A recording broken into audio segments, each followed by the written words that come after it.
a prophetic criticism of great religions. From scientific proof of the existence of God will soon be announced by the White House, included in the book Towards a Radical Reformation of Christianity by the avatar Adidar Samraj. The religious consciousness of Western man is trapped within an archaic structure of myths, dogmas, and social conflicts that no longer serve the true religious and spiritual process of true man. These myths are largely Christian, Judeo-Christian, and broadly Semitic in origin, and they are held in place by the large-scale cultural, political, and economic dominance of the ancient religions of the Middle East, including Christianity, Judaism, and Islam. The dominance of specifically Christian cults, myths, and dogmas is especially apparent in Europe and America. And if the dominance of Judaism and Islam is less apparent in Europe and America, the power of these ancient cults is certainly apparent throughout the Middle East, with clear practical effect on the rest of the world. Man himself cannot awaken to his evolutionary spiritual destiny until the spell of mythological and self-possessed thinking is broken, and the future whole bodily culture of man, in which East and West will realize a new cultural synthesis, cannot take place until all the old religions are surrendered by the higher principle of truth that is the ultimate master of religion. We tend to think of religion as a benign influence on individual thought and behavior, and this is indeed the case when the higher aspects of religious consciousness begin to inform the thought and behavior of any individual. But religion is only rarely found to be an influence of such a kind. Very few individuals become truly creative personalities, mystics, saints, or even reliably good men or women as a result of religious associations. Religion is, in general, an exoteric cultic phenomenon that controls the thought and behavior of individuals through external and psychologically manipulative techniques. And the principal religious phenomenon that is common in the world is not true or free religious consciousness and benign behavioral habits on the part of individuals. The principal phenomenon of religion is the institutional church, or all the central and centralizing institutions that contain and otherwise manipulate broad and massive segments of the human population. The church, or the primary institution within any religious tradition, is religion insofar as religion basically affects the world at large. And large-scale institutional religion is not primarily a benign power in the world. We have only to look at the cultural and political conflicts in Europe and the Middle East to see how the immense institutions of ancient religion have now become, for the most part, contentious, absolutist, and the sources of petty social conflicts. And the problem is made extreme by the immensity of these institutions, each of which controls millions of people. What is more, the power of the great traditional religious institutions is, for the most part, a worldly power. That is, these institutions are actually political and broadly social agencies that manipulate the political, social, and economic motivations of the citizens of all Western nations, as well as the nations of the Middle East and much of Africa and South America. The nations of Asia are, for the most part, controlled by secular political institutions, which tend to exclude not only religious institutions but also every kind of religious consciousness. And this pattern of secularization has also begun to spread to other areas of the world that have traditionally been under the powerful influence of ancient Middle Eastern religious institutions. In the popular media of our day, small non-establishment religious cults tend to be the target of hostile commentaries, but such groups are, in most cases, basically oriented toward the development of a higher or more universal spiritual and religious consciousness. It is the broadly based and worldly domain of established institutional religion that represents the most direct and practical threat to human development and to the communication of the truth of life. And why is it that religious institutions, which seem to be founded on higher human and cultural persuasions, ultimately become the primary basis of social conflict and even personal neurosis?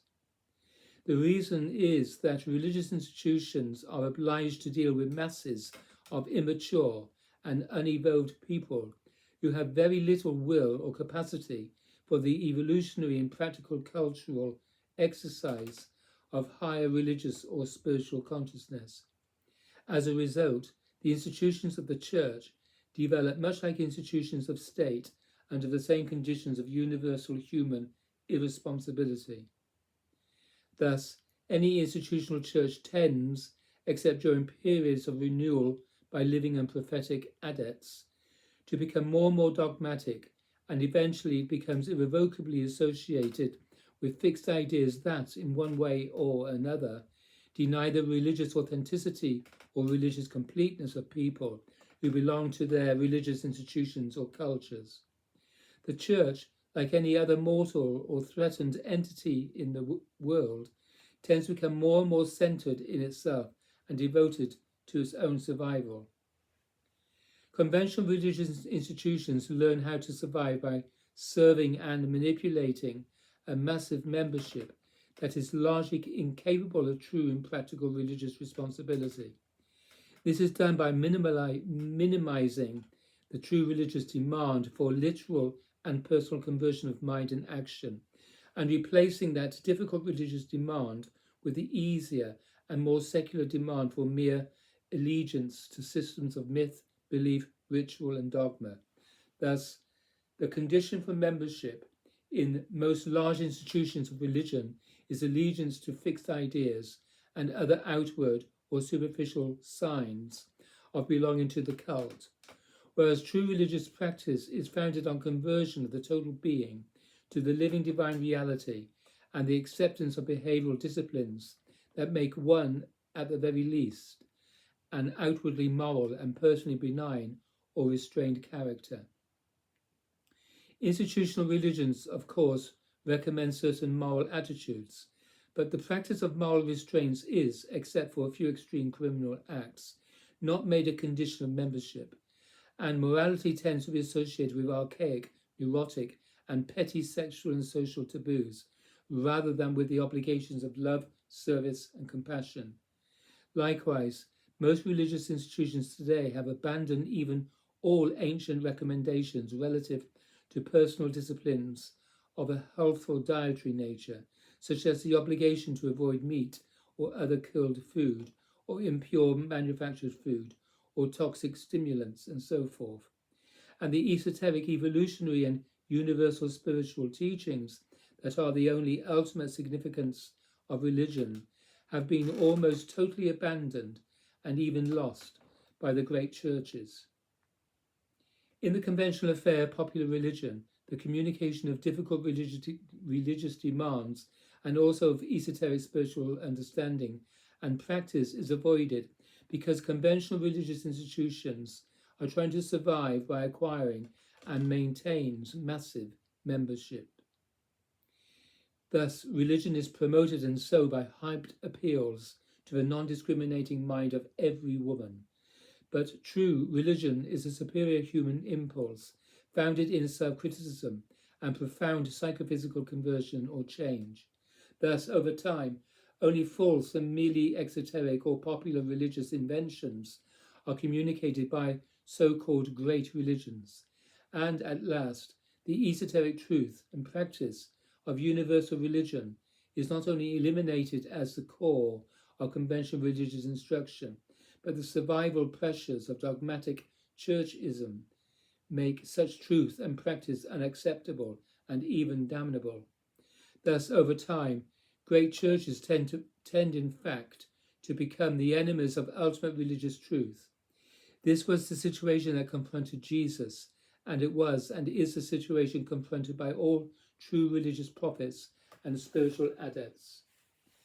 Since actual and mature religious practice has been generally replaced by outward adherence to false or deluding exoteric beliefs and superficial behavioral modifications, the true esoteric core of religion has lost its use within the great traditional cults that exist in our time. The whole affair of traditional religious institutions has become dangerous nonsense because such religious institutions long ago abandoned the practice of making true religious and esoteric participation a condition of church membership. If the demand for authentic participation had been continued, the institutions of religion that we now call great would have remained small esoteric communities if they survived at all. Therefore, the churches chose to survive and they adapted to the world rather than demand that the world change itself. True religion is a universal, evolutionary, and self-transcending psychophysical motivation of man. However, at the present stage in human history, only relatively few individuals in any generation are able to make that gesture. Mankind is simply, in its great numbers, not yet ready or willing to adapt to the higher moral, spiritual, and evolutionary culture of man. Therefore, until the races of humanity begin more generally to respond to the prophetic teaching of true adepts, religious cultism or religious culture in its true form must necessarily remain relatively small in its institutional dimensions.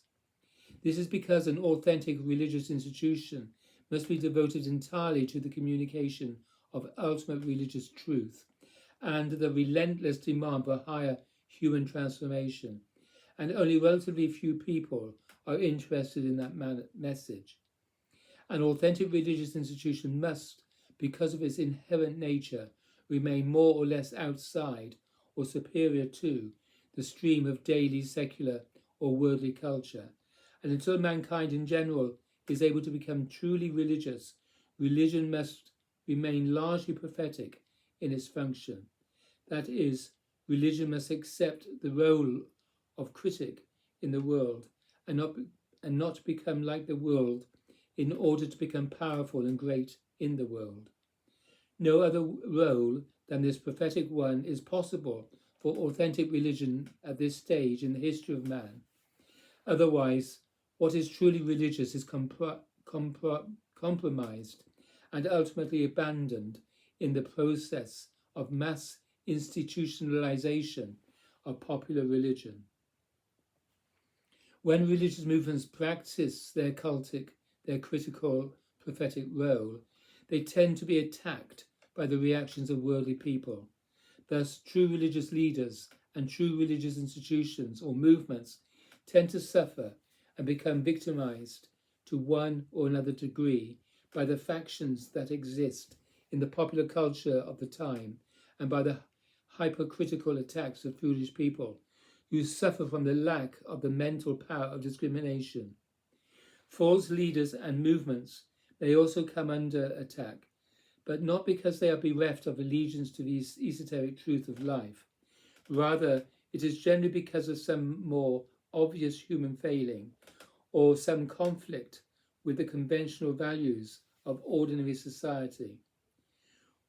We find unjustified religious persecution in the case of Jesus and the early followers of Jesus, and also in the case of Moses and certain generations of the Jews, as well as Mohammed and his early converts. But the churches of Jesus and Moses and Mohammed went on to achieve worldly dominion by serving and adapting to the conventional mass culture of future generations. Thus, in our time, the factions of ancient official church power are among those influences that serve and thrive upon the irresponsible subhumanity of man and even dogmatically prevent the true religious awakening of man. The prophets who initiated the so-called great religions were made to suffer the official or popular displeasure of their day. The churches that grew up on the foundation of those prophets survived and grew in power by gradually accommodating the very influences that true religion and every true prophet must criticize. Therefore, true religious cultism always arises as a critical voice, not only in relation to the worldly domain of popular and secular society, but also in relation to the wide culture of hypocritical, immature, and unspiritual religious institutions. Da.